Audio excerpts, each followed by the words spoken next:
এই মুহূর্তে মুক্তিযোদ্ধাদের পক্ষ থেকে অবিলম্বে এখনই খুনি হাসিনার সরকারের পদত্যাগ দাবি করছি। বিগত এই কদিনে অনেক তামাশা করেছেন। আমরা বলেছিলাম আগে আমরা জান দিব, কিন্তু তারা নিজেরাই জান দিল। এখন আমরা সামনের দিনে তাদের জানি আর জান না দিতে হয়, আমরা জান দিতে প্রস্তুত তাদের সাথে।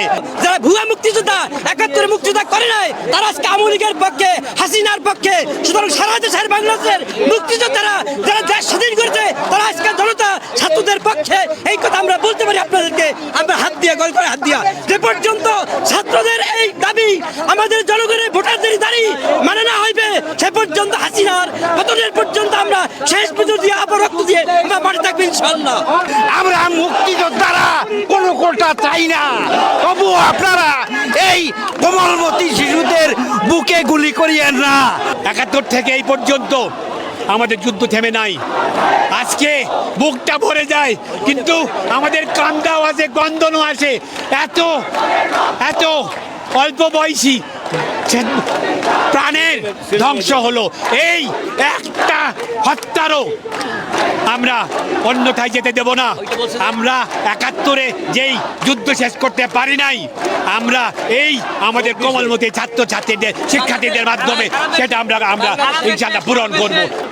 আমরা এই মুহূর্তে ঘোষণা করছি, সারা দেশে যে সমস্ত মুক্তিযোদ্ধারা ৭১-এর রণাঙ্গনের মুক্তিযোদ্ধারা এখনো বেঁচে আছে, তাদেরকে করজোরে অনুরোধ করব, আপনারা এই কোমলমতি ছাত্রদের পাশে এসে দাঁড়ান। আমরা দাঁড়িয়েছি, ওদের পথ প্রদর্শকের ভূমিকায় আপনারা দাঁড়ান। আমরা দাঁড়িয়েছি, আমাদের পাশে এসে দাঁড়ান। আমরা খুনি হাসিনার পতন চাই। ১৯৭১ সালের রণাঙ্গনের মুক্তিযোদ্ধারা আমরা আজকে একত্রিত হয়ে কোমলমতি ছাত্রদের সাথে একত্রিত ঘোষণা করছি এবং তাদের রক্তের বদলা চাই। শেখ হাসিনা, এখনো সময় আছে, তুমি নীরব হও। এখনোই তুমি পদত্যাগ করো, আর তুমি এই দেশের রক্ত ঝরাবে না। তোমার রক্তের বন্যা আমাদের আর বুকে লাগাও না।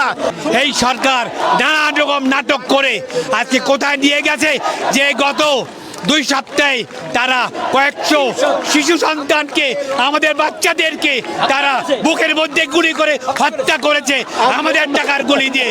আমরা প্রতিবাদ জানাচ্ছি। আমরা আজকে আবু সাঈদ যেইভাবে দেখিয়ে দিয়েছে, তার সিনা টান টান করে আমাদের লজ্জায় পড়েছি। আমরা আজকে সিনা টান টান করবো। আসো, আমাদের বুকে গুলি মারো। মুক্তিযোদ্ধাদের পক্ষ থেকে আজকে আমরা বৈষম্য বিরোধী এই ছাত্র আন্দোলনে শরীক হওয়ার জন্য, একাত্মতা ঘোষণা করার জন্য আজকে আমরা এখানে দাঁড়িয়েছি। আমরা মনে করি, আমরা সেদিন যুদ্ধে গিয়েছিলাম কোনো কোটা বা সুবিধার জন্য না, আমরা দেশটাকে স্বাধীন করার জন্য সেদিন যুদ্ধে গিয়েছিলাম। আমরা মনে করি আমাদের কোটার প্রয়োজন নাই, কিন্তু আমাদের এই কোমলমতি শিশুদের বুকে আর একটাও গুলি চালাবেন না। এই আন্দোলনের যারা নেতৃত্ব দিচ্ছে, তাদের ইচ্ছা মতন যতক্ষণ পর্যন্ত সবকিছু না চলবে, ততক্ষণ পর্যন্ত আমরা রাজপথে থাকবো। আমাদের সন্তানরা জীবন দিতে শিখেছে, আর আমাদের কোনো চিন্তা নাই, আমরা আছি তাদের সাথে। এই দেশের ছাত্র ছাত্রীদেরকে তুমি আর একটা গুলি চালাবে না। আমরা অনেক সহ্য করেছি, এখন ধৈর্যের বাঁধ ভেঙে গেছে। আমরা সবাই মুক্তিযোদ্ধারা একত্রিত হয়ে আজকে এই শহীদ মিনারের সামনে এসে ছাত্র জনতার সামনে সম্মুখীন হয়েছি। এই দেশে আর যেন কোনো গুলি চলে না। পুলিশ বাহিনীকে হুঁশিয়ার করে বলছি, আপনারা সবাই নিরপেক্ষ হন। ভারত হইতে সাবধান, ভারত থেকে সাবধান, রড থেকে সাবধান। এটা চেষ্টা করবে এই আন্দোলনকে অন্য খাতে নিয়ে যেতে, কিন্তু আপনারা এতদিন পর্যন্ত যা দেখিয়ে দিয়েছেন, দিতে পারবে না। এবং আমরা আছি আপনাদের সাথে। আমরা ভাবি নাই আমাদের সন্তানরা এইভাবে নামবে, এইভাবে তারা ৭১-এর মতন জান দিতে প্রস্তুত থাকবে।